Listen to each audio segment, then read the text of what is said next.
I wanted to do something in the between of financial and obviously implementing AI into it. So Mhm. we noticed that a lot of people through a lot of data sets, there's like a lot of transactions going on, and even in big companies, they usually have people that are going through all of them. So why not just replace that? And it makes the job easier for many of these, like even these smaller companies who can't really afford to um hire another person to do that job for them. So this is like really good, as this is like a really quick, simple way and just putting in all your data. So if you're transactioning large amounts of data, you can see if it's fraudulent or not, or if you could trust it or not. A lot of in-depth knowledge of Python. I had to go on myself, learn more Python, and it also helped me to like just get the basics down, and also work in a team collaboration and work with my other group members to do this. Yeah. So this presentation will kind of improve the way that you see like this project and get a deeper understanding. So we decided to name it Fraud Detect AI, and we made this invoice fraud detection using the Gemini 1.5 vision, which like essentially just gives us the API. Yeah. So So, yeah. can you go a bit into detail and how you tackled your problems and how did you come up with these features that you've mentioned?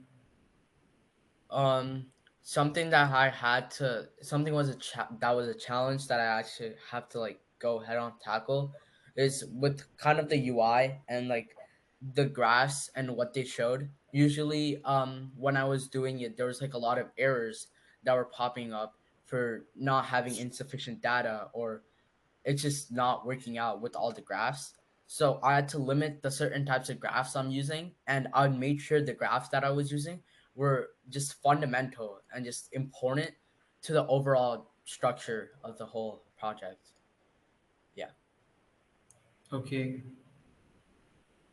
So, what could be the use cases of this AI, or do you want to take this forward, or uh, turn this into something, or something like that? Yeah.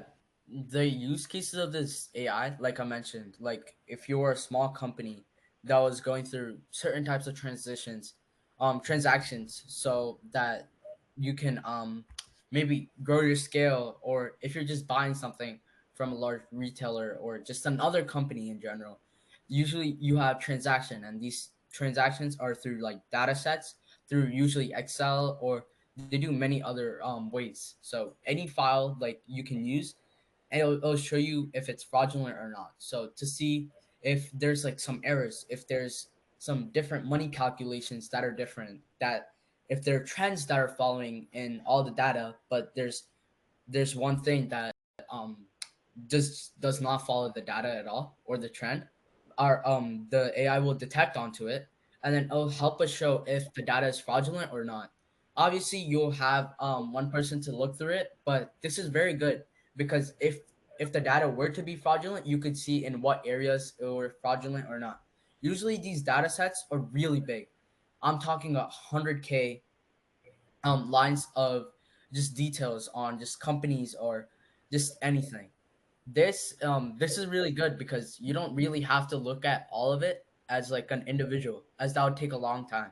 If you use the AI and upload your files, you can see in what areas that there's like problems with, so you can have people look at it. Or if it's pretty good and neat, you can just skim it, or you can just the work that you have to do is reduced because of the use cases of the AI.